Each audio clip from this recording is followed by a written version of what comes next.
이동관 방송통신위원장의 탄핵소추안을 놓고 철회와 법적 대응이 맞서며 여야의 공방이 치열해지고 있습니다.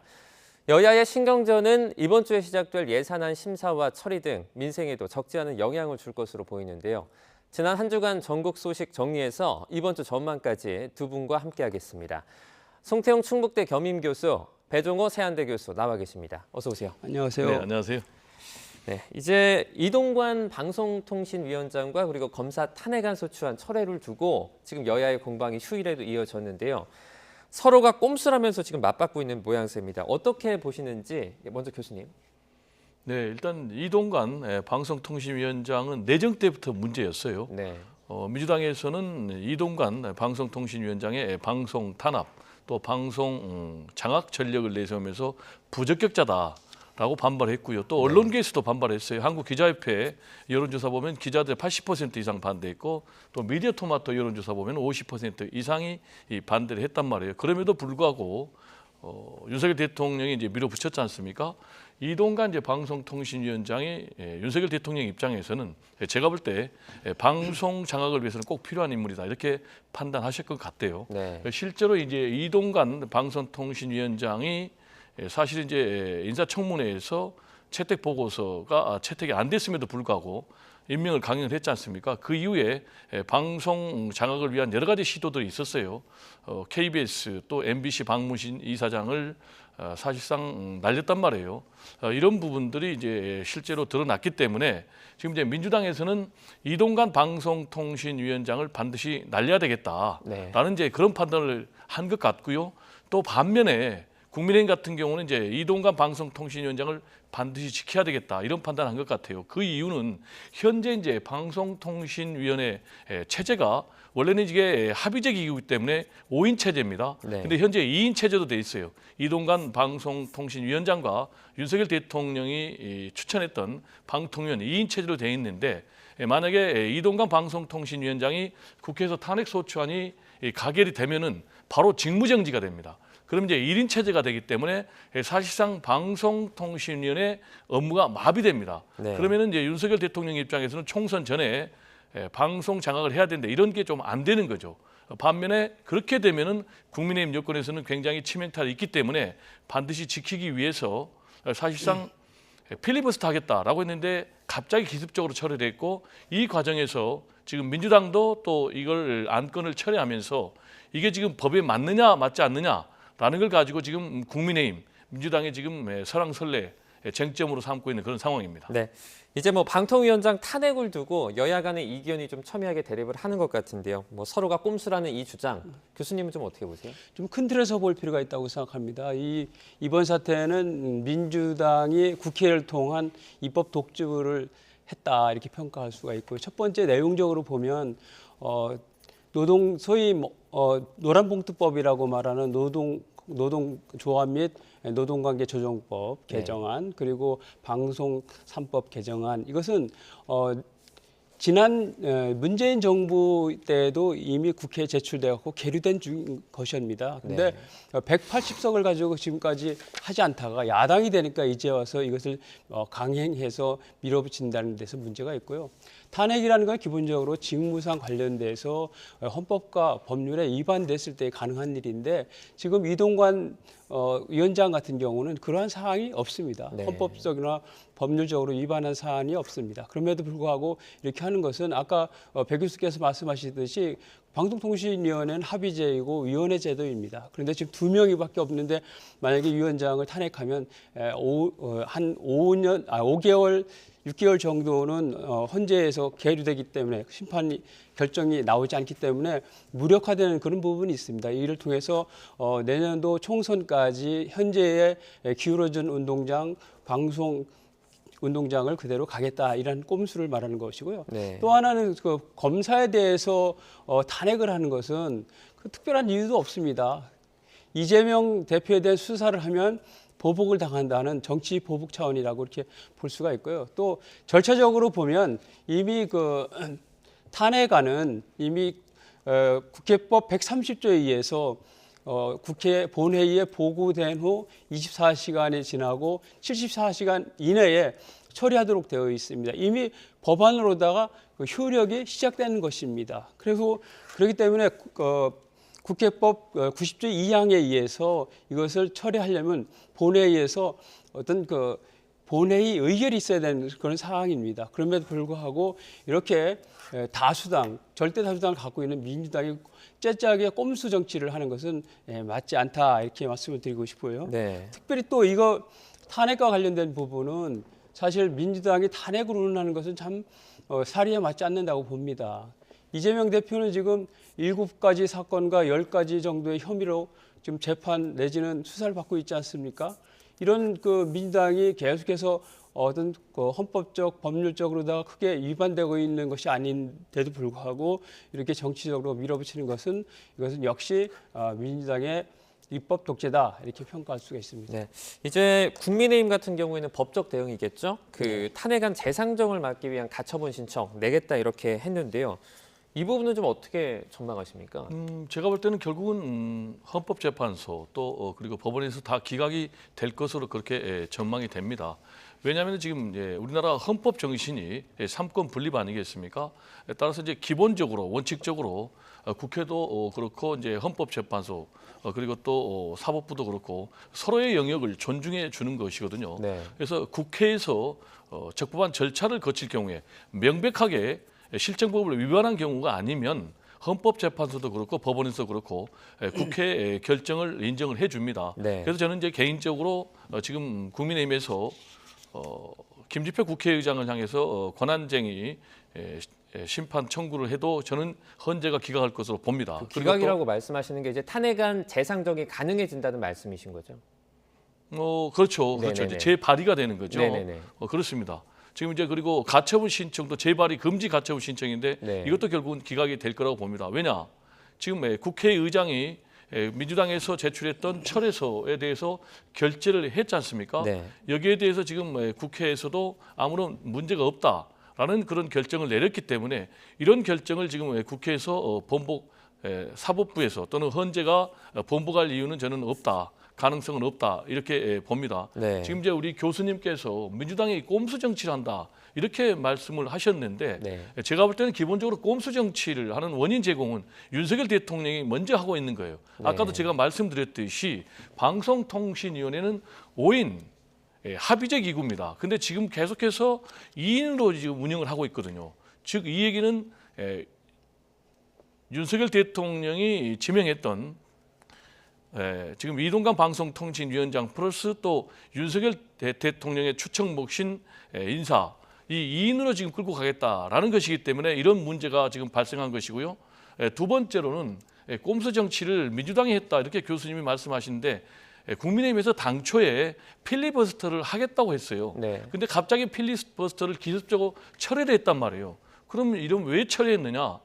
바로 이동관 방송통신위원장을 지키기 위해서 꼼수로 한 거죠. 이런 이제 원인 제공을 하니까 네.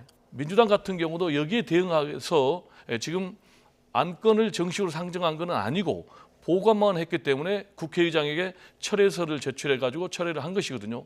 근데 여기에 대해서 지금 원인에 대해서 전혀 얘기를 하지 않고 민주당이 꼼수 정치를 했다라고 교수님께서 얘기한 것은 본질을 지금 왜곡한 것이다라는 얘기를 좀 드리고 싶습니다. 네, 지금 교수님께서 이동관 지키기 관련해서 말씀해 주셨는데 좀 어떻게 보세요? 일단 이동관 지키기 관련해서는 아마 이렇게 추정할 수가 있습니다. 지금 아까 말씀 계속하고 있는 중에 지금 방송통신위원회는 위원회제도 다시 말해서 합의제인데 지금 2명밖에 없지 않습니까? 만약에 이동관 위원장이 탄핵을 다 하게 되면 그동안 한 5달 내지 6달 정도는 되게 직무가 정지되는 상황이 되지 않겠습니까? 그러면 방송통신위원회가 아무것도 못하는 그런 국정 마비 상태가 되는 거 아닙니까? 네. 그것을 막기 위해서는 고륙지책이다 이렇게 볼 수가 있고요. 또 아까 법안의 효력과 관련된 부분은 분명하게 국회법에 130조와 92조에 규정이 되어 있습니다. 그런데 저도 국회에서 의사부장, 의원부장을 해봤지만 거기 국회 사무처의 정파성이 너무 심합니다. 이렇게 유권 해석하는 것은 맞지 않다고 생각하고요. 이 부분 분명히 법원에서 가처분 신청이 받아들여질 것으로 저는 확신합니다. 네. 지금 민주당이 어쨌든 오는 30일부터죠. 이틀 동안 이어질 이제 국회 본회의 때 탄핵안 재발의 예정 상태입니다. 지금 민주당이 탄핵안에 조금 이렇게 힘을 쏟고 있는 이유는 뭐라고 보십니까? 말씀드린 대로요. 지금 이제 이동관 체제에서는 방송 장악, 방송 탄압이 계속될 것이다. 네. 그리고 지금 여권에서는요. 기본적으로 총선 전에 완전하게 좀 방송 장악을 끝내가지고 유리한 총선 전국의 지형을 만들겠다라는 목표가 분명해요. 실제로 보면은요. 지금 투 트랙으로 나가고 있는 것 같아요.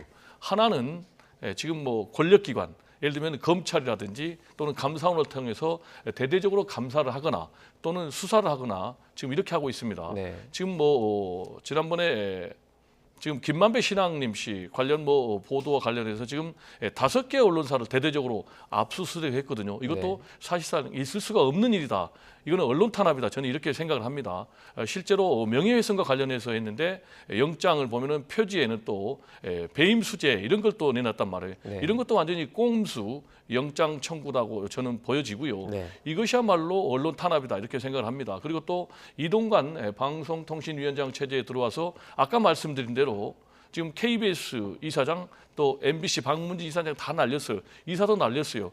그런데 어떻게 됐습니까? 박문진 이사장 같은 경우는 해임을 방통에서 했는데 여기서 지금 가처분 신청이 받아들여졌단 말이에요. 이런 상황을 그대로 두고 보면은 결국은 계속해서 방송 장악 시도를 이동관 방송통신위원회 체제에서 할 것이다. 그리고 실제로 인터넷 심의에 대해서 지금 방송심의위원회에서 또 하고 있는 이런 문제에 대해서 뭔가 제동을 걸지 않으면은 총선에서 매우 불리한 그런 상황이 펼쳐질 것이다라는 이제 민주당의 판단이 있는 것 같고요. 네. 아까 이제 우리 교수님께서 방통위 체제가 무력화된다라는 얘기를 했는데 그러면은 이걸 초래한 분이 윤석열 대통령이라니까요. 5인 체제를 만들면 되는 거예요. 그러면 나머지 여야 국회에서 추천한 3인을 윤석열 대통령이 임명을 하면 되는 거예요. 근데 지금 야당목 최민희 의원 같은 경우를 전 의원이죠. 지금 계속해서 특별한 이유도 없이 윤석열 대통령이 임명을 안 하고 있어요. 이 얘기는 아까 제가 말씀드린 대로 2인 체제의 변칙 운영을 통해서 완전히 방송을 장악하겠다. 라는 그런 윤석열 대통령의 잘못된 국정 운영에서 나온 것이기 때문에 네. 이 책임을 야권에 돌린 것은 매우 부적절한 그런 주장이다라는 얘기를 좀 드립니다. 네. 지금 이동관 그 방통위원장 탄핵안 말고도 뭐 여야 간의 충돌 지점이 또 있는데요. 지금 조금 관련해서 말씀을 해 주실 게 있을까요? 그 좀 저 방통통신위원회 위원과 관련된 부분 관련해서 지금 2명밖에 안 된다고 그러는데 지금 야당에서 사실 최민희 전 의원을 추천을 했는데 이분이 사실은 방송통신위원으로 되기에는 부족한 인사라고 이렇게 평가를 받고 있기 때문에 네. 그렇기 때문에 민주당도 자진 철회한 거 아니겠습니까? 네. 그렇게 보시면 되겠고 그래서 그 부분을 책임을 윤석열 대통령한테 책임을 돌리는 것은 맞지 않고 이것은 국회에서 할 일이다 이렇게 말씀을 드리고 잠깐만요. 민주당이 자진 처리한 적 없는데 그렇게 잘못된 그러면 주장을 하면 안 되죠. 누가 처리했습니까? 잠깐만요. 민주당 자진 처리한 적 그 없어요. 누가 처리했습니까? 자진 처리 안 했다고요. 아니 그 처리했습니다 일단. 네. 아니 안 한 걸 아니 그렇게 처리했잖아요. 거짓말로 그 하면 안 최민희 되죠. 의원이 처리했지 않습니까? 그 처리한 안 거를 했습니다. 자진 한번 처리. 사실 한번 확인해 보시고요. 예. 네, 저희가 뭐 그 이동관 방통위원장 탄핵안 말고도 이제 다른 이슈들이 좀 있어서 저희가 네. 좀 넘어가 보도록 네네. 하겠습니다. 노란봉투법 그리고 방송 3법 관련된 내용도 있는데요. 지금 국민의힘이 이와 관련해서 온라인 필리버스터 들어가겠다 이렇게 네. 말을 했습니다. 이 부분은 좀 여론전에 효과가 있을지 교수님 좀 답변을 부탁드리죠. 네, 지금 그 노란봉투법은 사실은 여야 간 합의를 떠나서 사회적 합의까지 이루어야 되는 그런 중대한 사안입니다. 네. 그래서 이 그 노동관계법 관련된 부분은 우리나라 글로벌 경쟁 시대에 우리나라의 기업이나 산업의 경쟁력하고도 직접 관련이 되어 있고 우리나라의 기업하기 좋은 나라냐의 판단 기준이 돼서 외국 기업 투자 유치에도 막대한 영향을 미치기 때문에 우리의 경제에 민생에 막대한 영향을 미친다는 것입니다. 그래서 여기서는 사회적 합의가 필요한 사안이고요. 네. 그래서 그 북유럽 같은 데서는 노사정 협의를 통해서 이것을 사회적 합의를 해서 제도화하는 그런 부분이 있습니다. 또 우리도 IMF 사태 직후에 노사정위원회를 만들어서 사회적 합의를 시도했고 그 정신이 지금 노동관계법에 녹아 있는 것입니다. 이것을 일방적으로 그걸 강행 처리해서 여야 합의도 아니고 이렇게 하는 것은 맞지 않다. 그리고 다시 말하면 문재인 정부가 이 부분에 대해서 우려를 했기 때문에 국회에 상정됐지만 지금까지 처리하지 않았다는 겁니다. 180석 얼마든지 할 수 있는 사안인데 국가 경쟁력, 경제에 미치는 악영향 이런 것 때문에 하지 못했다는 말씀을 드리고 네. 그래서 그런 부분에 대해서 국민들한테 알려서 국민들이 현명한 판단을 할 수 있도록 하고 그래서 민주당이 이렇게 강행하고 있는 것에 대해서 부당하다 또 더불어서 여야 합의가 꼭 필요하다 이런 부분들을 설득해 나가는 과정에서 효과는 있을 것이다 이렇게 판단을 합니다. 네, 이 사실상 여당의 다음 수순을 좀 보자면 대통령에게 아마 좀 거부권 행사를 요청하는 하는 게 있을 것 같습니다. 앞서서 그 간호법과 양곡관리법도 이런 거부권을 행사를 했는데 지금 상황에서 좀 거부권 행사를 진행할 거다 이렇게 전망을 하실까요? 지금 보면은 국민의힘에서는 사실상 강력하게 윤석열 대통령의 거부권 행사를 요구하고 있는 그런 상황이고 네. 지금 대통령실에서도 이 부분에 대해서 부정을 하지 않고 있지 않습니까? 네. 우리 교수님께서 주장한 여러 가지 논리를 내세워서 지금 노란봉투법은 잘못된 것이다. 또 그리고 방송상법도 잘못된 것이다라는 그런 인식을 국민의힘은 물론이고 대통령실 여권 전체가 갖고 있기 때문에 저는 이제 윤석열 대통령께서 거부권 행사를 할 것으로 보여지고요. 네. 지금 이제 말씀하신 대로 윤석열 대통령이 이미 지금 2건의 거부권 행사를 했어요. 네. 하나는 양국관리법 그리고 또 하나는 뭡니까?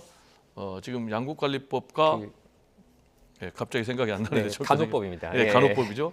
간호법. 그리고 이번에 또 이제 노란봉투법 그리고 또 방송 3법과 관련해서 하면 이제 4건을 연달아서 대통령이 거부권을 행사를 하게 되는 이제 그런 상황이 오거든요. 네. 그렇게 되면은 지금 윤석열 대통령에 대해서 국민들이 어떻게 평가를 할까요? 제가 볼 때는 너무나 국회를 무시하고 일방적으로 지금 국정을 운영한다라는 그런 평가를 더 심하게 하실 것 같아요. 실제로 그런 우려가 지난번에 강서구청장 보궐선거 결과에 나타난 건 아니겠습니까? 17%의 압도적인 표차로 지금 국민의힘이 패배를 한 결정적인 원인이 윤석열 대통령의 일방 독주식 국정 운영인데 만약에 윤석열 대통령이 또 2건의 거부권 행사를 한다? 네. 그러면 국민들 입장에서는 윤석열 대통령이 국민들의 심판에도 불구하고 반성할 줄 모르는 매우 오만한 대통령이다. 오만한 권력자다. 이런 평가를 하게 될 것 같아요. 그렇게 되면 어떻게 되겠습니까? 내년 4월 총선에 정권 심판론의 기조가 더 강화될 것이다. 그래서 저는 굉장히 좋지 않은 그런 선례가 될 것으로 보여지고요. 네. 지금 이런 여러 가지 전국이 파행되는 여야가 대결 전국으로 가고 있는 근본적인 원인이 윤석열 대통령께서 대결주의식 정치를 벌이지 않고 있기 때문에 그렇습니다. 따라서 이걸 푸는 첫 번째 단추는 제가 볼 때는 이재명 제1야당 대표를 빨리 만나서 정치를 정상화해야만이 이런 대결주의식 정치의 종집을 찍고 제가 볼 때 정치를 정상화하고 협치를 가동을 해서 민생과 정치를 좀 돌볼 수 있다. 이런 얘기를 좀 드리고 싶습니다. 네. 지금 민주당은 일단 대통령실과 검찰에 관해서 어떤 예산을 삭감하겠다 이런 입장을 가지고 있는데요. 지금 이런 부분은 사실 정쟁에 대한 비판이 아니냐 이런 얘기가 좀 나오고 있어요. 이건 어떻게 제가 생각하세요? 거부권 관련해서 좀 말씀 좀 드리겠습니다. 먼저 말씀해 주시죠. 지금 민주당이 지금 거부권을 대통령의 거부권이라기보다 법률적 용어는 제의 요구권입니다. 네. 그래서 대통령은 국회에서 제의를 해오면 그것을 받아들이겠다 해서 다시 헌법상의 그 입법부와 행정부 사이에 어떤 권력적 균형을 맞추는 차원에서 제도인데 이 제도는 대통령이 행사할 수 있는 권한입니다. 국회가 권한 행사하듯이 대통령이 권한 행사하기 때문에 헌법 정신에 맞는 것이다 이렇게 말씀을 드리고 지금 지금 두 건의 지금 제2 요구권을 행사했습니다. 그리고 이번에 만약에 하게 되면 4건이라고 얘기하고 있는데 이 특징은 뭐냐면 민주당 특히 이재명 대표의 민주당이 되고 난 다음에 벌어지는 일입니다. 그래서 다시 말하면 민주당의 이재명의 민주당은 윤석열 대통령, 윤석열 정부를 인정하지 않겠다 하는 그런 심리가 여기에 깔려 있는 것이다. 왜냐하면 이 4개의 법안은 모두가 지난 그 문재인 정부 때에 쟁점이 됐던 법안인데 자기들 정부에서는 추진하지 않던 것입니다. 네. 다시 말하면 국정을 스톱 내지는 국정을 방해하겠다는 그러한 전략과 전술을 하는 것이기 때문에 저는 내년도 총선에서 정권 심판론이 아니라 민주당 심판론이 반드시 나올 것이다 이렇게 생각합니다. 네. 현명한 국민들이 그렇게 판단해 줄 것이다 이렇게 확신합니다. 네, 그 제2요구권 관련된 얘기는 여기까지 좀 하고요. 조금 전에 여쭤본 그 민주당이 이제 뭐 검찰이나 대통령실 예산 삭감 관련해서는 좀 어떻게 보시는지도요. 말씀 좀 해주시죠. 네, 지금 예산안이 657조 정도, 그래서 한 2.2%에서 예년에 비해서 어떤 그 긴축 예산을 하고 있지 않습니까? 네. 그런 긴축 예산을 하기 때문에 사실은 저 윤석열 정부에서는 정치적으로 크게 어떤 그 결단을 내린 것이라고 볼 수가 있습니다.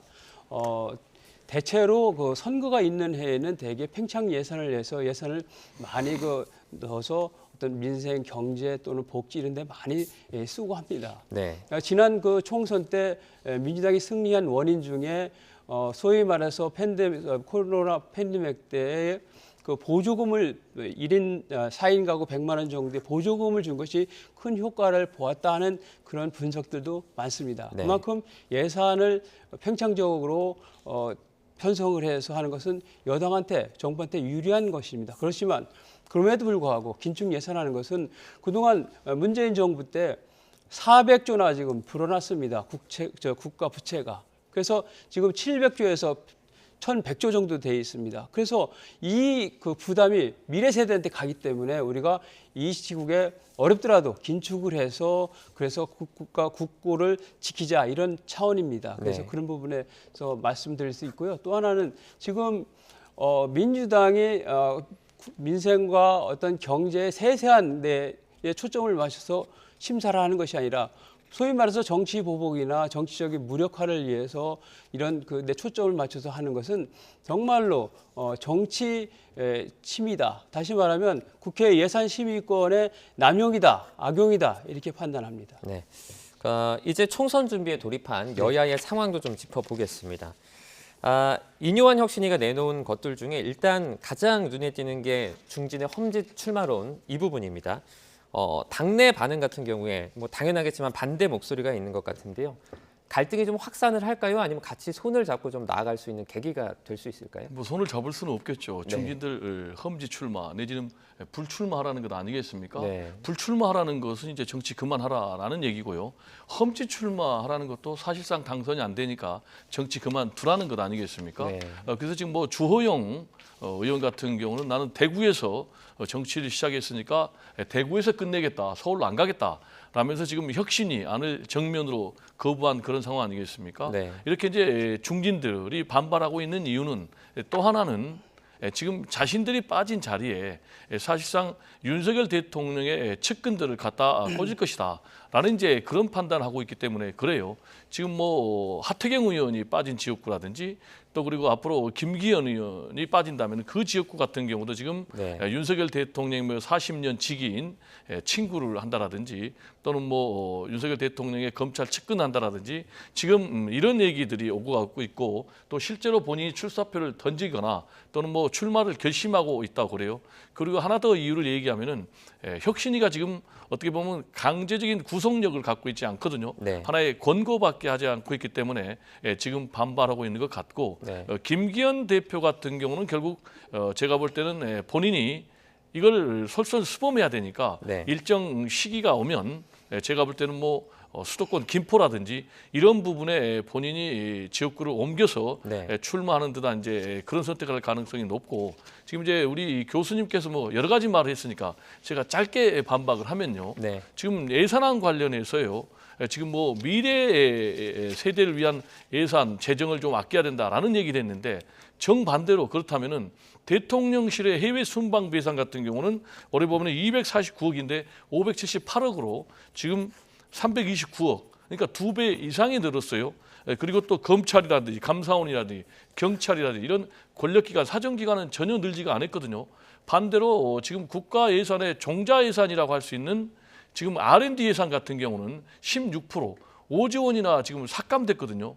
그러면은 이런 정부의 예산 편성을 어느 국민이 공감을 하겠어요? 네. 공감을 할 수 없는 것이죠. 그래서 만약에 우리 교수님 말처럼 미래 세대를 위한 그런 예산을 쌓겠다, 만들겠다라면은 대통령실 해외 순방 예산 줄여야죠. 네. 그리고 검찰, 경찰, 감사원, 권력기관 예산 줄여야죠. 이런 거는 전혀 줄이지 않고 사회 경제적 약자들을 위한 예산, R&D 예산만 대폭 삭감한다면 공감할 국민들이 얼마나 있을까요? 네. 지금 얘기가 조금 돌아가는 것 같은데 혹시 예산 관련된 답변 조금 하실 게 있을까요? 지금 뭐 대통령의 해외 순방 관련된 예산 얘기를 자꾸 지적을 하고 하는데 그런 부분은 참 적절치 않은 것 같아요. 왜냐하면 지금 글로벌 시대가 돼서 외교가 참 중요합니다. 대개 외교와 안보가 사실은 경제입니다. 경제 영토를 확장하기 위해서 대통령이 밤낮 없이 일하는 부분, 그런 부분에 조금 뒷받침해 줘야 되는 상황인데 그 예산을 가지고 계속 얘기를 하고 오히려 그 해외에 순방을 해서 국제적인 어떤 그 영토 확장, 경제적인 외교를 하는 것을 발목을 잡는 그런 식의 인식은 맞지 않다 이렇게 말씀을 드리고요. 네. 또 하나는 아까 그 얘기했듯이 우리 그 이번에 예산의 특징은 소위 말해서 소외받고 사회적 약자에 대해서 두툼하게 어떤 그 뭔가 보장하는 그런 예산으로 편성됐다는 부분을 말씀을 좀 드리고 싶습니다. 네. 그 저희 뭐 험지 출마 얘기로 좀 돌아가세요. 이제 뭐 국민의힘만 그런 게 아닙니다. 더불어민주당도 험지 출마 얘기가 나오고 있는데 친명계 입장에서는 좀 일단 선을 긋고 있는 모양새인 것 같아요. 어떻게 보십니까? 네, 말씀하시는 대로 뭐 친명계 차장이라고 할 수 있는 정성호 의원 그리고 또 조정식 사무총장 같은 경우는 이재명 대표의 험지 출마에 대해서 뭐 강한 선긋기 정성호 의원 같은 경우입니다. 네. 조정식 사무총장 같은 경우는 이제 완곡한 선긋기 어떤 강도의 차이는 있지만 일단 선긋기를 분명히 하고 있어요. 네. 그럼 이제 이재명 대표 같은 경우는 어떤 입장이냐?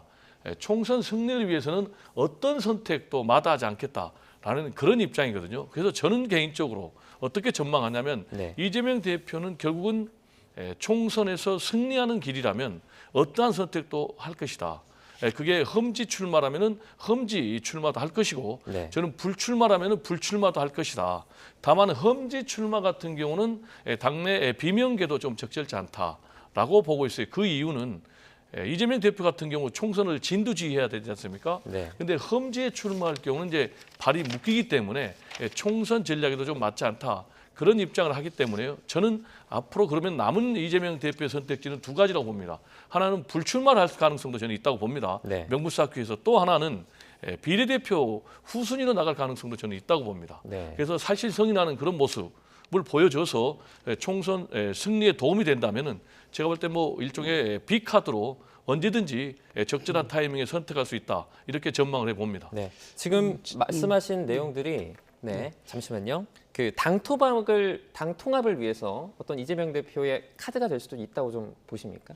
뭐 저는 이제 당 통합을 위해서 당연히 카드가 될 수 있고요. 왜냐하면 지금 비명계에서 계속해서 이재명 대표 당신도 좀 험지 출마해라라고 요구를 하고 있지 않습니까? 네네. 그래서 본인이 사실 성인 또 당의 승리를 위해서 희생하는 모습을 보인다면 비명계의 그런 목소리가 잦아들 것 아니겠습니까?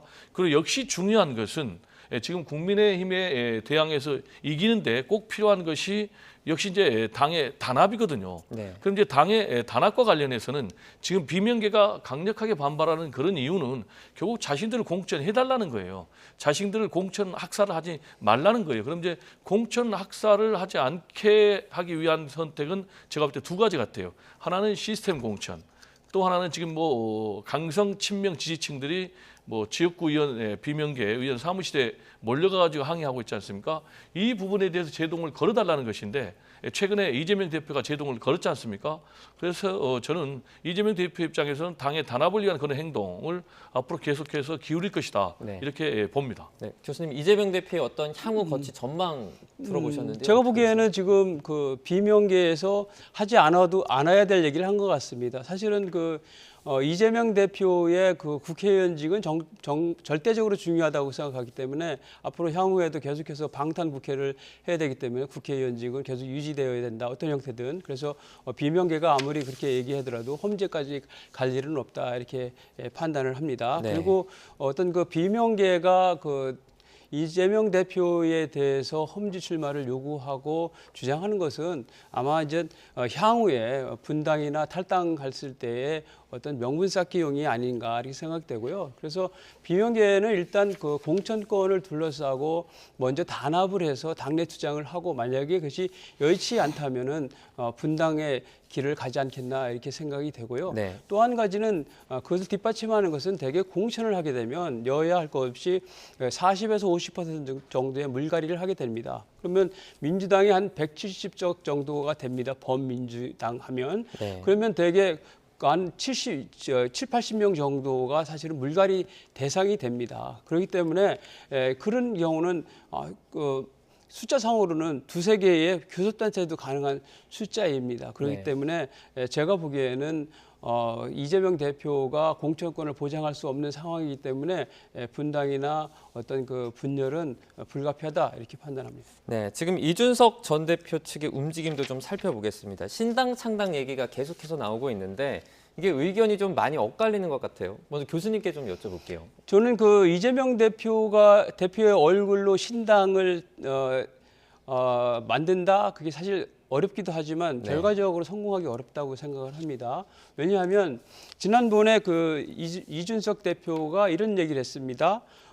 노원정에 공천하는 것을 나를 사지로 모는 것이다. 이렇게 네. 얘기를 한 거 있습니다. 그렇기 때문에 이준석 대표가 소위 말해서 국민의힘의 그 어떤 텃밭이 아니면 그런 데서 당선될 수 있는 정도의 네임밸류가 되지 않는다는 것을 자인한 거 아니겠습니까? 그렇기 때문에 이준석 대표가 얼굴로 되는 그런 신당은 어렵다. 그리고 또 민주당 입장에서는 가는 길이 다르기 때문에 아마 합류하기 어렵다. 그래서 현실화되긴 어렵고 당내 투쟁의 하나의 지렛대로 활용하는 것이 아닌가 이렇게 판단해 봅니다. 네, 같은 질문으로 교수님 답변만 좀 짧게 듣고 네, 끝내도록 두 가지가 있지 않습니까? 질문이 하나는 이제 이준석 신당의 창당 가능성. 네네. 현재 상황에서는 뭐 신당 창당 가능성이 저는 기정사실화됐다 이렇게 봅니다. 다만 윤석열 대통령과 이준석 전 대표가 빅딜. 네. 예를 들어서 이준석 대표가 원하는 공천 지분을 보장을 할 경우에는 저는 이준석 신당이 불발될 가능성이 남아있다. 그래서 마지막 시점까지 지켜봐야 된다라는 얘기. 그러나 지금 상황은 이준석 신당을 창당하는 쪽으로 가고 있다. 그리고 성공 가능성과 관련해서는 의석수를 몇 석 확보하는 것보다 더 중요한 게 네. 국민의힘의 치명타가 된다는 것입니다. 그래서 특히 1000표 안팎의 승부가 갈리는 수도권 또는 부산 지역에서는 국민의힘의 대재앙이 돼서 민주당 압승 그리고 또 국민의힘 참패로 끝날 것이다. 네. 만약에 이준석 전 대표가 신당을 만든다면 그렇게 전망을 합니다. 네, 알겠습니다. 오늘 여기까지 듣도록 하겠습니다. 송태웅 충북대 겸임교수 그리고 배종호 세한대 교수와 전국 상황 살펴봤습니다. 고맙습니다. 네, 감사합니다.